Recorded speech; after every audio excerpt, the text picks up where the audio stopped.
गोजोननाय थाबाय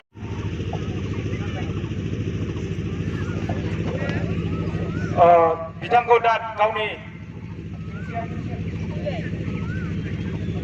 बिथांखौ जोंनि गोजा रिबनखौ हास'नानै होनो थाखाय बा बेखेवनानै होनो थाखाय खावलायबाय।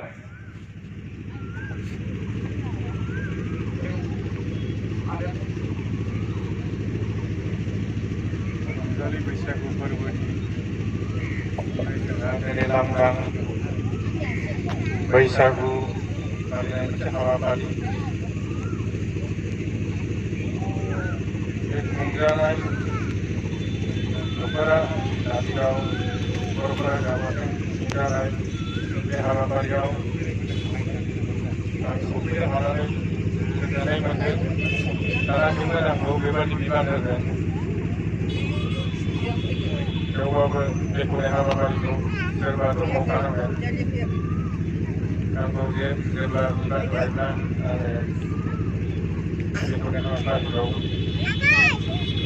मावनो थाखाय सिगांनाय जाबाय।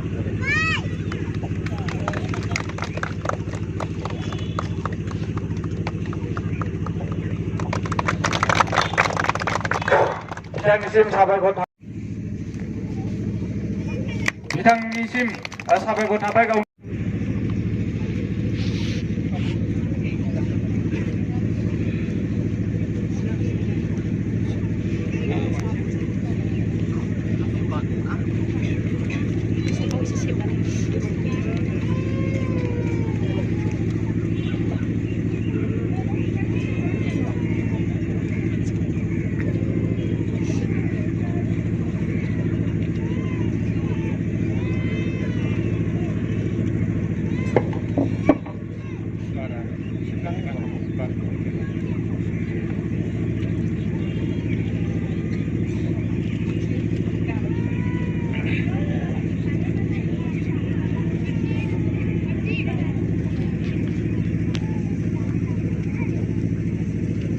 बिथांनिसिम जोबोद साबायखर थाबाय।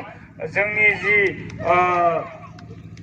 आलारि बाथि सावजेननायनि थाखाय बिथांखौ जोंनि दालाइ आफादनि जानानै आङो रोजा साबायखर बावबाय।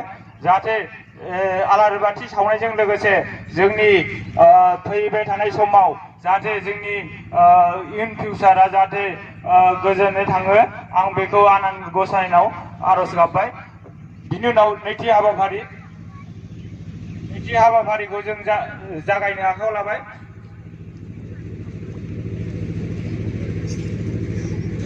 मिदुल केशर मुसाहारि बिथां आरो बे मेलावनो बाहागो लाफैनो हानाय सन्जय ब्रह्म बिथां आरो वमेन्स विंनि इउपिपिएल पार्टिनि गाहाय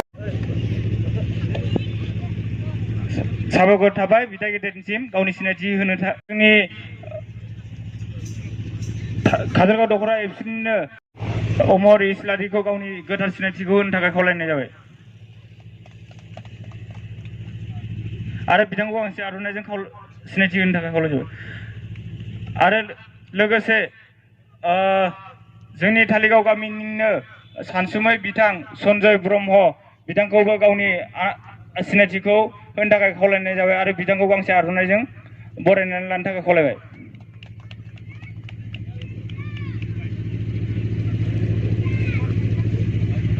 बे समाव सोनापुरि गामिनिनो गाहाय नेहाथारि बिथांखौबो गावनि सिनायथिखौ होनो थाखाय खावलायनाय जाबाय।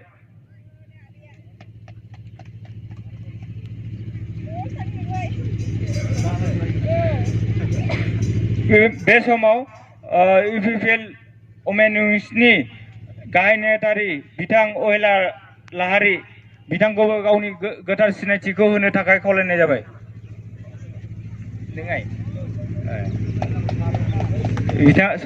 बिथाङा लेङाइ नेहाथारि गाहाय नेहाथारि।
लाबाय संगित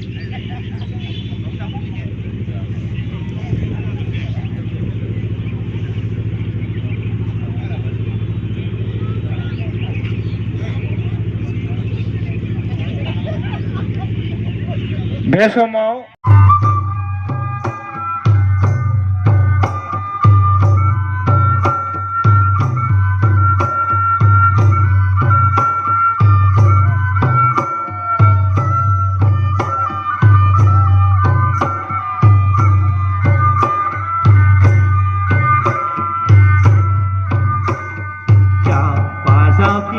गोसो थोनाय लैयागैमोन बे जुगालाय मबेल जुग जाफा जाफि गोसो थोनाय लैयागैमोन बे जुगालाय मबेल जुग बुंनो थाङोबोला जोंहानो फसखालि सयथि हय सयथि हायादामोन